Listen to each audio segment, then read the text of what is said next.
So it was about this point that Konami really got that people loved Bloody Tears because now the map theme is Bloody Tears. And of course, we're going up a tower, and if you know Castlevania, you know that means Clock Tower. And if you know Clock Tower, you know that means Bloody Tears most of the time.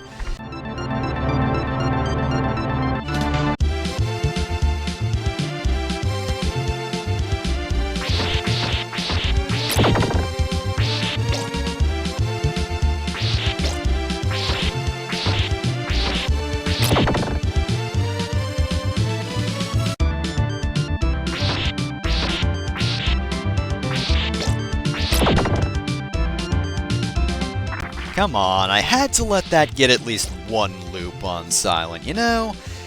That being said, while I do like this song, I don't think Super Castlevania 4 is one of my favorite versions. I don't think the Super Nintendo exactly had the best sound font for this song. Especially the da-na-na-na-na-na, that's a little bit weak. But Clock Tower, of course, is a very difficult stage because, yeah, if you fall off the bottom of the screen, you're dead. Even though there's ground there and it's not that far below us, that'll kill ya. And we have a whole lot of moving parts that sometimes are just hard to jump on. Thankfully, because we're coming in from below, enemies like this are easy to take care of, so we do have a positional advantage. Of course, for sections like this, thankfully there were no enemies, because being on those moving gears does put you at a disadvantage, and oh, what kind of clock tower would it be if it didn't have Medusa heads? Levels with tricky platforming?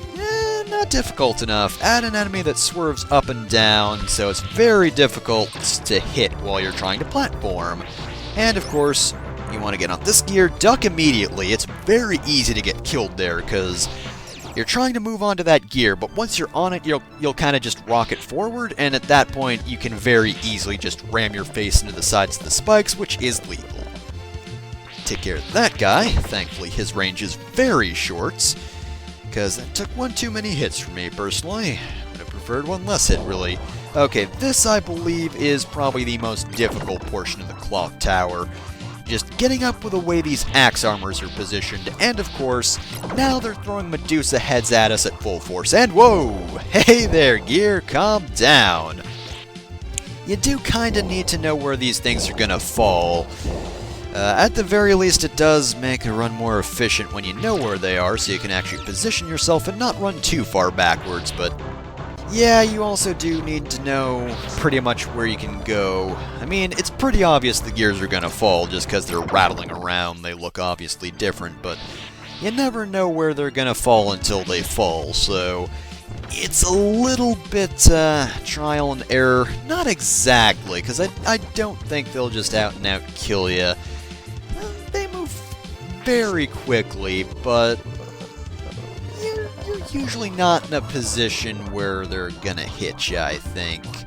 Not usually, anyway. And that guy's in a terrible position, by the way. Don't really like grappling normally, or swinging, rather. It's not exactly grappling. And I guess the Morning Star's a bit of a grapple, and this sucks! I hate that portion. You gotta get up at just the right time, otherwise you're going to get Medusa headed in the face. That sounded very weird. Well, let's never speak those words again, and take care of that Axe Knight. He's not really exactly in a tough position just because you got the stair advantage, but he's a little bit tedious. And of course, we can come in from under this guy, and done with that.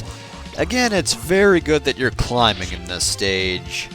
Also, I don't know how Simon manages to go through the floor, but whatever floats your boat. Or doesn't float, I guess. Make sure to take care of this guy, because quite frankly, you're not avoiding him if you're just going to be swinging around. I mean, maybe you can, but you're going to have to position yourself really well to do that. And god damn it, I really don't like these guys. This is not good positioning, and also this is a fairly long section, it just struck me. So I'm sure I had to redo Clock Tower plenty of times, because honestly, you know, it doesn't exactly feel unfair. I'm sure I got a bit annoyed during that section overall, especially with the Medusa heads, but I don't think it's out and out unfair or anything. It's a pretty decently designed level, I think. Now, is there anything else? Nope, we're at the boss battle. So, we're in front of Clockface, so of course that means mummies! I don't get it either. Well, not mummies, just the one. Try to keep your distance, because those are fireball projectiles, and they do move around a little bit, but at the same time, they're kind of close range. Thankfully, Mummy does try to move to where you are, otherwise I wouldn't really have any position to move around. He's not going to stick around that area for too long, though. And this is why you're going to want plenty of sub-weapons, just FYI. I am running low on hearts, but I should have enough to finish him off. If not, Whip should do the trick.